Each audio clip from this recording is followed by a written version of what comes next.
Good afternoon, and thanks for joining us from the Ohio AgNet, the voice you know with the News You Trust studios, sponsored by the Grain Equipment Company, where innovation meets execution. I'm Joe Everett. Some quick calendar reminders. The Ohio Soybean Council invites you to learn more about biodiesel and how this cleaner, efficient fuel boosts engine life, adds value to soybeans, and drives real savings for farmers. Visit soyohio.org for more. Then our next monthly check-in at Farm Credit Mid-America will be on Thursday.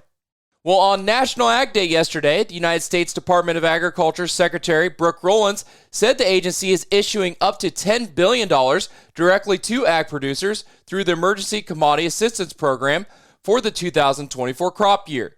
ECAP will help agriculture producers mitigate the impact of increased input costs and falling commodity prices. Producers are facing higher costs and market uncertainty, and the administration is making sure they are getting the support they need without delay, Rollins said. With clear direction from Congress, USDA has prioritized streamlining the process and accelerating these payments ahead of schedule, ensuring farmers have the resources to manage rising expenses and secure financing for next season. Authorized by the American Relief Act of 2025, the payments are based on planted and prevented planted acres for eligible commodities for the 2024 crop year. FSA will soon send out pre-filled applications. Find out the eligible commodities and payment rates at fsa.usda.gov. Well, the Ohio Department of Agriculture has issued a proclamation this week imposing a temporary ban on the movement of live birds from non-commercial premises across 13 western Ohio counties. The move is the latest in an effort to contain the spread of highly pathogenic avian influenza. The affected counties include Darke, Mercer, Van Wert, Auglaize, Paulding, Putnam, Allen, Hardin, Logan, Shelby, Miami, Montgomery, and Preble. To learn more, you can find this full article at ohioagnet.com. In other news, the National Pork Producers Council is pleased to announce successful efforts to renew registrations of all 300-plus United States pork harvesting and cold storage facilities eligible to export to China.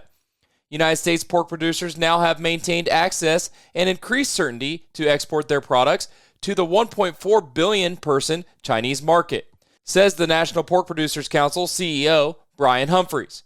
The National Pork Producers Council's leadership and focus on market access for the United States pork is paying off, and we're not stopping here.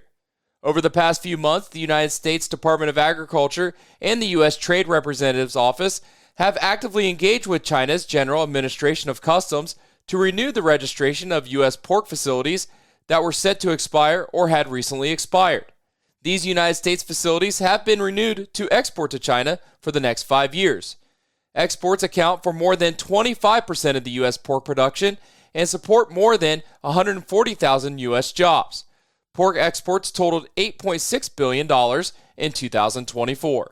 Well, with this week being National Agriculture Week, events across the country, including a celebration at the USDA headquarters, served as a recognition of U.S. producers during National Ag Day yesterday. Let's check in with Rod Bain from the U.S. Department of Agriculture. The National Agriculture Day 2025 celebration at USDA headquarters Tuesday offered recognition to the producers of our nation's food, feed, fiber, fuel, and forestry products. Recognition from dignitaries such as Agriculture Secretary Brooke Rollins. Every day, through challenges and triumphs, the men and women in agriculture show up. They adapt, they solve problems, and they push forward, ensuring that future generations can continue this proud tradition. Farm Production and Conservation Deputy Undersecretary Brooke Appleton. For me and our team here at the Department of Agriculture, I would argue that every day is National Ag Day. Very few of us work in professions or pursuits that touch the lives of every American, but our farmers and ranchers do. And American Farm Bureau Federation President Sippy Duvall. Every time we pick up a fork or a spoon to enjoy something, let's think about some hard-working farmer, he or she that works so hard to provide that for us and for our families. I'm Rod Bain reporting for the U.S. Department of Agriculture in Washington, D.C.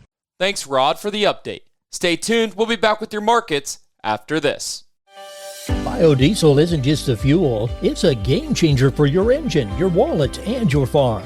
Cleaner burning and efficient, biodiesel enhances engine life, power, and fuel economy. Plus, it delivers real value, adding $1.33 to every bushel of soybeans grown.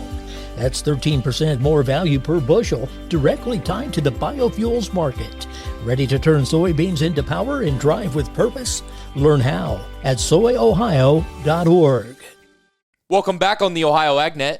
Looking at your markets, brought to us by Seed Consultants. Simply better performance online at seedconsultants.com.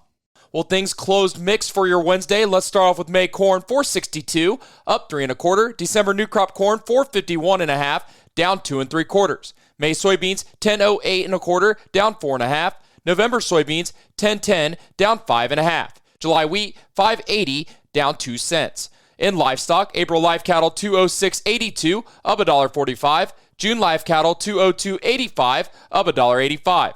April lean hogs 85.57, down $2.02. May lean hogs 88.70, down $1.50. April feeder cattle 286.72, up $2.17, and May feeder cattle 287.50, up $2.25.